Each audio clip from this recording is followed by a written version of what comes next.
I don't know if KD understands exactly what he's committing to when he says he's all good with Kyrie Irving not being vaccinated. Because it's about more than just supporting your teammate. It's about the fact that based on current New York City guidelines, Kyrie Irving would not be able to play in any of Brooklyn's home games. That's 41 games during the regular season, not including the playoffs. And we're talking about a team that's competing for the championship, by the way. Now, I know KD remembers how last season ended for the Nets, right? Knocked out in the second round by the Milwaukee Bucks in Game 7. Sent home because Kyrie Irving wasn't playing, because we all know what would happen if Kyrie was playing. They'd have won. But this season, Kyrie's anti-vaccine stance means he's out as many as 4 home games of every playoff series. He could be out an entire series against my New York Knicks. Is that really worth it? I know KD wants Kyrie on this team. That's why he won't entertain the idea of trading him. And he knows that if Kyrie gets traded, he's so eccentric, he might just up and retire. We can't rule that out with Kyrie now. KD wants Kyrie on his side. He wants Kyrie with the Brooklyn Nets. We all know that. But the way things are right now, Kyrie isn't going to be on the Nets anyway. Not really. At least not for half their games. I said it last week about Andrew Wiggins and Golden State in regards to the vaccine. So I'll say it again with Kyrie Irving. Trade him. If he ain't going to take the vaccine and he can't play half your home games, trade him. How can you commit to any player, even one as magnificent and brilliant as Kyrie Irving, if he's going to miss half your games? How can you do that if you're trying to win a championship? KD is trying to be fair and open with his brother, Kyrie Irving, because he loves that brother. I get that. But he's also got to be fair to himself and the rest of his team, too. They're trying to win a ring, trying to win a chip. And right now, Kyrie Irving and his anti-vaccine nonsense is standing in the way. And the only reason I say nonsense is because it ain't about left wing, right wing, as Michael Irvin, the playmaker, said. It's about the ring. That's what you came to Brooklyn to get. All of this is just the latest distraction. Hell, a lot of us didn't want to take it. I didn't want to take it. But you got to do what you got to do. Got to do what you got to do. Sacrifices, y'all. Sacrifices. Do you think these protests have actually made Kyrie a sympathetic figure here? No, I don't believe that. Let me say this. There were also protests going on in New York City yesterday where the Brooklyn Bridge was being blocked because to meet the requirements of that mandate handed down by the local government here in New York, if people like municipal workers, police officers, people like that, hospital workers, stuff like that, if they don't abide by the mandate, they'll lose their jobs. And so people, if they don't get themselves vaccinated, what have you, so people have really taken that position to heart. And and to be quite honest with you, even though I'm fully vaccinated, you are as well. You know, there are people that bring concerns, and it's not just black folks, it's white folks, it's Hispanic folks. There are millions upon millions of people in this country that really have a big time problem with the government saying get vaccinated or else, because you're mandating that they trust an entity they don't believe warrants their trust and what have you. So we understand that to some degree, the trepidation, the skepticism about things and what have you. But to me, that doesn't transfer to Kyrie because they're worried about losing their jobs and their livelihood. Kyrie is on social media telling you money ain't no issue. Don't worry about that with me. You know, he's pocketed over $200 million in his career. He's got $35 million on the table. He can take half the season off and still end up with about 17 or 18 million this year. He's good. And so at the end of the day, they weren't making the argument to make him a sympathetic figure. They were using Kyrie's name to bring attention to their cause and what they're really fighting over, because obviously their lives are going to be profoundly affected in ways that Kyrie's is not. When it comes to basketball, here's the bottom line. We look at the Brooklyn Nets. We look at them thus far. We look at the way that James Harden is struggling. And I'm not to say that's going to stay the case because I believe in James Harden, but clearly they need Kyrie Irving. And when you anticipate what LA is going to do, when you anticipate what the Golden State Warriors are going to do, when you see the Milwaukee Bucks and the Miami Heat on the come up, Milwaukee Bucks the champion, Miami on the come up, it is clear that the Brooklyn Nets need Kyrie Irving.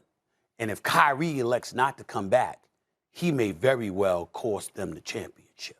So in that regard, I think the combination of everything that I just highlighted doesn't equate to him being a sympathetic figure in this. You know, I'll just leave it on the basketball court for the most part. Yeah. They certainly would use him. I mean, they need him because he's an important figure and a Sure. part of what they do. Can James Harden and KD move the needle enough to get past the teams that you talk about? I think so, because it's still early in the stages. Right. We 3 games in. Right. We're having this conversation about what the Nets are 3 games in. We all know if Kyrie was on the floor with them, they're a stronger basketball team, no question about it. Right. Now, whether or not they can go down all the way and get to the championship and win it all, we got to wait to see that. But they're certainly a better basketball team with Kyrie. Right. Because when you have a guy like James Harden who's struggling, now you got another guy you could go to. If KD starts to struggle, now you got James Harden and Kyrie to go to. Right. You got 2 of the 3. But when you only got 1 of the 3 that's performing well, But you're not going to win a lot are they of games. beating Milwaukee without Kyrie? Listen. That's the question for me. Jalen doesn't believe so, and right now Jalen's looking very prophetic because Milwaukee, with the exception of their blowout loss to Miami, has looked very, very strong. Miami's on the come up. We can't ignore them, and I get all of that. But I want to transition, not for debate purposes, but I'm going to transition, and not just to Keyshawn, to you too as well, Molly, because I'm really interested in hearing y'all perspective on this.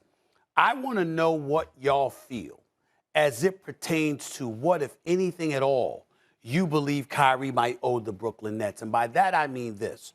He is the reason everybody's in Brooklyn, okay? And when you recognize what they look like without him, if that were to continue, then you have a situation where you're looking at the Brooklyn Nets and you're saying there's a chip on the line. When KD, Harden, and various other people, from what we hear, there's a whole bunch of NBA players, maybe not them specifically, but you hear surmise, there's a whole bunch of NBA players that were very, very reluctant to take the vaccine. They just understood that the NBA said, you don't take it, you don't get to be a part-time player. You take it, you in, you don't take it, you out. Yeah. So my question to y'all would be this. What, if anything, do you all believe he might owe the cats that he got to come to Brooklyn with him? I don't, in this situation, I don't think he owes them anything. Okay. Because he ain't being paid, right? He's already been paid for the play in the past. That money's already done. Is your question he earned that money. Do you mean fiscally? No, he just mean I'm talking about getting people to come. Yeah. He basically essentially he got KD to come play for Brooklyn. Yeah. No, and I because of that, Griffin came. Because of that, the trade happened with James Harden. Because of that, Steve Nash was hired as coach. Was hired. All of those sort of things. Of course. So he became a key piece of what they're trying to put together. Right. And so for me, I don't think he owes them anything because if he decides that that's not what he wants to do with his body, that's his own right. If they believe, okay, I'm putting it in my body because I believe something different, like me and you and Molly, I'm okay with that. I just don't want to put that type of pressure on him. Here's where in that I situation. don't totally rock with you, Keyshawn, right? Okay, so say you have the chance to have a Super Bowl on the line, right? And you're going down to Tampa, right? And you're coming to Tampa, whatever, and that kind of thing. And then somebody decides to hold out because of the vaccine. And they're the real impetus for you heading down there. And you're the favorites and all of that. Are you really just going to be like, oh, I'm cool? I don't know if you'll continue to... You might forgive them, right? But I don't know. Are you going to deal with them the same way? Are you going to have the same type of relationship once they've broken I may not have the same. trust? I may not. See, that wasn't the question, though. I may not have the same type of relationship. That's where my mind goes. I may not have the same type of relationship, but I certainly understand his beliefs. If that's what he... But I can't challenge somebody's beliefs. I think Kyrie ultimately will end up coming to his senses and get back on the basketball court. He obviously is a smart dude, but you can be so smart that you end up doing dumb things because you just think that you're so much more brilliant than the rest. Yeah. And I definitely think that that's the situation with Kyrie Irving right now. What he is doing, once again, he is a distraction, and I don't give a damn what anybody says. It's inexcusable.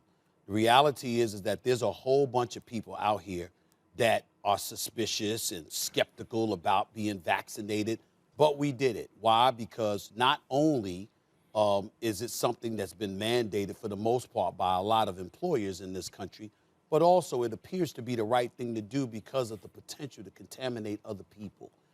And obviously, we're dealing with a pandemic. We haven't had to deal with this in our lifetime. The last one that existed was a century ago. We get all of that. Kyrie doesn't appear to care. And in the end, everybody's thinking about him. I'm going to tell you right now, I think that's the wrong thing to do. The focus of all of this needs to be shifted to one Mr. Kevin Durant. He is the face of the Brooklyn Nets franchise. He is the best player on the planet as far as I'm concerned at this particular moment in time. What he wants is what he gets from the Brooklyn Nets. And if it were not for KD, I believe the Brooklyn Nets would be on the phone trying to trade Kyrie. Now, they would have a tough time moving him because Kyrie has given the impressions that he would retire before he accepted a trade. A matter of fact, I think somebody quoted him as saying as such. Obviously, that's not something that he wants to deal with. He doesn't want to deal with a trade. He chose Brooklyn. He got KD to pick Brooklyn, okay? So you got teams that know that he would be reluctant to play ball. As a basketball player, there isn't a team on the planet that wouldn't want him because he's just a spectacular player. But off the basketball court, he is considered a head case. He is considered a bit loose and a bit bizarre, okay? And he's got people in his camp like his dad and others, and I can bring them up because they feel the need to speak up for him from time to time, who are doing nothing but serving the role as enablers at this particular moment in time. And as a result, it's going to come down to KD because here is why. Kevin Durant is a baller. And what I mean by that is this is a brother that showed up to nightclubs with high tops on. This brother he thinks about nothing but hooping. Nothing but hooping. He don't care about nothing but hooping, okay? That's what KD is. And James Harden is that way too. They are hoopers. Kyrie Irving not playing ball with them is a problem. It is up to KD to step in and step up and say, yo, bro, I'm with you. I got your back. I support you 1,000% so long as you on this court with me. But if you're not going to be on this court with me, you going to come up against everything we planned.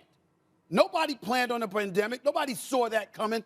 But these are our circumstances and our situations. Clearly, Kevin Durant is vaccinated because he wouldn't be allowed to play in practice if he were not. So James Harden, same situation. There's one man that hasn't shown up, and that's Kyrie Irving. And by the way, I hear that he's been in fantastic shape. He came in ready to ball. He looks great. He's been balling throughout the offseason. He's ready to go, so nobody's questioning his love for the game. They just know that that's not the only thing he loves, and he's a bit distracted. It's going to be up to Kevin Durant to either reel him in or give the Brooklyn Nets the okay to move on from him. That is officially where the focus should lie, Kendrick and Marcus, because the bottom line is you certainly can't just rely on Kyrie because of all the important things that are on his mind outside of what he gets paid to do and get paid $35 million this season to do it, okay? This dude's got other things on his mind, and a lot of people say, hey, we know how spectacular he is, but we can't trust where his head is right now. This is what the situation is, Kendrick Perkins. You know what? Listening to Steve Nash talk in that interview, he looked frustrated. And I would be frustrated as well because, listen, the Brooklyn Nets actually was thinking and considering about changing their practice location to accommodate Kyrie Irving. And Steve Nash was basically said, no, we're not doing that. It's not fair to the other 14 guys in the locker room. That's one thing. Now, look. Here's the problem, the main problem that I have with Kyrie Irving. You know, Kevin Durant, this is supposed to be your homie. This is supposed to be your partner. Kevin Durant goes to war and have Kyrie back, whether Kyrie is right or wrong. All the time he supports Kyrie and tells us, hey, that's Kyrie's decision, or he's a man. Kyrie is going to be all right. Kevin Durant has had his back 100%. And now Kyrie is messing up the whole game plan for the Brooklyn Nets because the whole plan was for all three of them to be signed under contract extensions going into this season. Kevin Durant has signed his contract extension. Kyrie Irving was supposed to be next. But now Kyrie Irving, since he don't want to get vaccinated and he still need to do his research, he's holding up the whole process because James Harden was then supposed to sign right after him. But now what do we hear James Harden saying? We hear James Harden saying, hey, I never experienced free agency. I might want to do it for the first time. Now, look, granted, he still has time. He still has a deadline, James Harden do, to sign a contract extension. But if he don't, then I feel like KD needs to make a decision. Hey, look, Kyrie, look, what are you going to do? What are you going to do? Because I have this brother in James Harden, who's also a hell of a basketball player, who also that I could possibly lose in free agency because James Harden might be sitting back saying, let me evaluate this situation. Let me evaluate and see what's going on with Kyrie and how they're going to handle him, or if KD is going to actually step up, like you said, Stephen, and say, hey, bro, look, I done had your back long enough. You done told us as an organization, you done told us that you were going to get vaccinated and you didn't miss your appointment. You didn't miss your appointment. You had an appointment set up and you missed it. So what are you going to do, bro? Like, what are you going to do? And I think at some point in time, Kyrie is going to rub KD the wrong way, and KD is going to get frustrated, and KD is going to push him and make him make a decision. But ultimately, this comes down to what does Kevin Durant want? He want to continue to be friends with Kyrie Irving, hold him accountable, or he gonna say, you know what? I got James Harden, this other killer on the side of me. Kyrie, if you don't want to get down with the program, we move